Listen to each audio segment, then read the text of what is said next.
what is the difference between a foam panel and an acoustic panel? Well, I'll show you in this video. Stay tuned. The whole point of this video is to understand what is actually better for you regarding your budget, the room you have, the treatment you already have in your room, which is, do you have a rug or a carpet or a bunch of stuff on your walls already? Do you have a sofa? In this video, you're going to understand if you need sound panels or acoustic foam is good enough, or you don't need any treatment at all. So let's go right into it. What you are looking at right here is a foam panel. This is just a regular triangular panel that is 2 inches thick, and that is 12 inches long and 12 inches wide. And right off the jump, if you consider buying these, if you want to buy these, get the 2 inch, okay? The 2 inch will give you more soundproofing.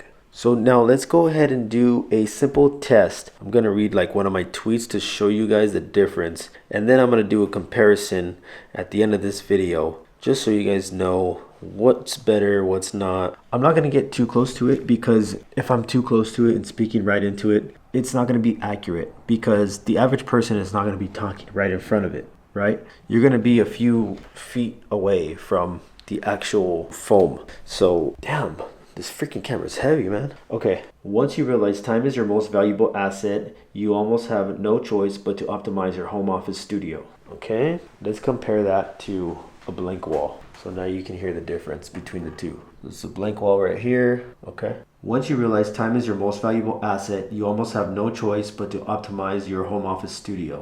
Whoa. Yeah, that's kind of echoey, right? And you're going to hear that echo bounce back into the mic. So watch. Now, let's see. So let's go back to the sound panels. These sound panels are made out of rock wool. I'm going to go in a little angle so I don't mess it up. But check, check, check, check, check. Same distance. All right. Once you realize time is your most valuable asset, you almost have no choice but to optimize your home office studio. There's a huge difference between that sound panel and no treatment. I can hear a difference on here as well, but I mean, obviously I'm going to say the sound panel so you guys know. And adding more sound panels like this is going to, give you less echo and reverb. So next, let's dive in to the pros and cons of each. I'm going to get onto the desktop and share with you guys the differences. Here are the pros and cons between the acoustic panels and the foam panels. So let's start with the foam panels. First off, they are affordable. You can get a pack of 50 for about 40 bucks. Next, they are easy to install. Some brands on Amazon come with a sticky substance, so all you got to do is peel off the back and then just stick it to the wall and you're good to go. Next is the aesthetics. They look aesthetically pleasing. You can throw this in the back of your wall, fill up the whole back wall with it, and you're good to go. Next is they do reduce echo about 20 to 30%, give or take. These are not accurate numbers. From what I hear, I'm just throwing it out there. The cons are high frequency range. They're only providing treatment, like less reverb in the higher frequency range, because they are not dense. They are super light. When you look at the foam, I mean, there's a bunch of little holes inside of it. So the lows of your voice, like the deep voice, cannot get stuck in it. It still bounces off the wall and comes back. 2, they are messy to remove. If you ever want to paint your walls or do something different, you're going to have a mess. Let's say I want to move them from like right here to over there or something. Then I have like 3M tape on it right now. So if I'm pulling off the 3M tape, it's going to either rip off some of the paint or some of the foam is going to get stuck. It's just messy. It's really messy. And lastly is they accumulate a lot of dust. If you get allergies like myself, like you want them far away, you want to try to use something to clean them. It's pretty difficult to clean because they are foam and they are not fireproof. Now let's start with acoustic panels. Acoustic panels, they reduce your lows, mids, and highs. And also rock wool is fire resistant. So just keep that in mind. And fun fact is you can purchase anything other than rock wool too. Like if you want to go a eco-friendly route, then you can get like hemp. You don't have to do rock wool. They say there's a problem with the fibers inside of it, but you are not touching any fiber because there's a fabric over it. Next, you get that pro look. So when people see you with sound panels in the back of your studio, they immediately think that you're taking yourself serious, your content serious. And that's what it's about. It's not only about having a nice design space. It's also about having a space that is performing well. Now, three, this is like the biggest pro, is longevity. Now, these are going to last forever. They're going to last forever. I can take them off, put them on another wall, take them off, put them on another one. They're not like the foam where you pull them off and they'll get stuck to the wall. No, none of that. They do get a little dusty, but all you have to do is use a lint roller and you're good to go. Now, here are the cons. They are expensive.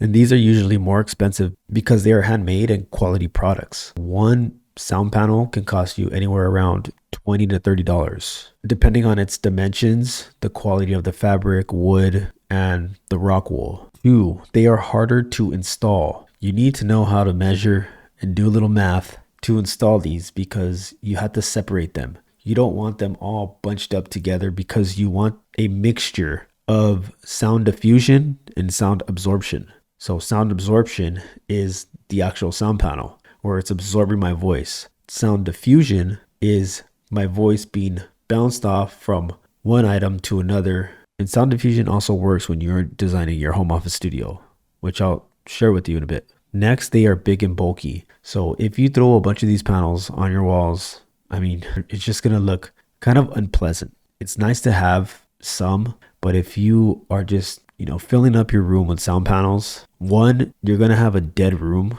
meaning there's not going to be any brightness in your voice, any excitement. It's going to be dull. And two, you're not going to have a lot of space to design your room, throw in some shelves or some plants and all that other stuff. You're not going to have room for that. So just keep in mind how much soundproofing you are adding to your room. So now let's get into sound diffusion and absorption. Sound diffusion means that your voice is getting bounced off from an item or a piece of material to another. So let me show you right here real quick. Let's say this is my wall. Okay. The wall's not so pretty, but who cares? Now I have shelves right here and here is my desk. And now let's just say there's no sound panels right here. Okay. When I'm talking, this is my voice. So what happens is my voice is going to reflect off the wall, bounce, boom, hit the bookshelf and bounce off the bookshelf back onto the wall, coming back this way, but then it's going to start deadening.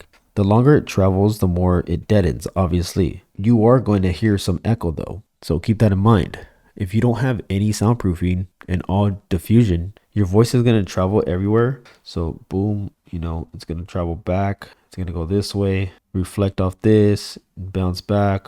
Now, here is absorption. So here are my panels. I got a panel here, got a panel here, got a panel here. So now what happens, this sound panel is going to absorb my voice. It's going to come back. Some of it will come back into the mic, but it'll mostly die out by the time it hits my shelves or the couch behind me. It's reflecting off the desk, going to the laptop and back into the mic. If I'm speaking on the floor, it's going to reflect off the floor, hit the wall, hit the ceiling, and it's going to reflect everywhere. Having a rug or a carpet or a sofa or plants or books, these will all help absorb your voice. So keep that in mind when you are making content. You may not even need sound absorption because you have a carpet on your floor, and a carpet will absorb a lot of your sound, which is great. If you don't, then you might want to get a rug, get some acoustic foam and some sound panels. And also next is your microphone. What microphone are you using? Are you using an iPhone mic?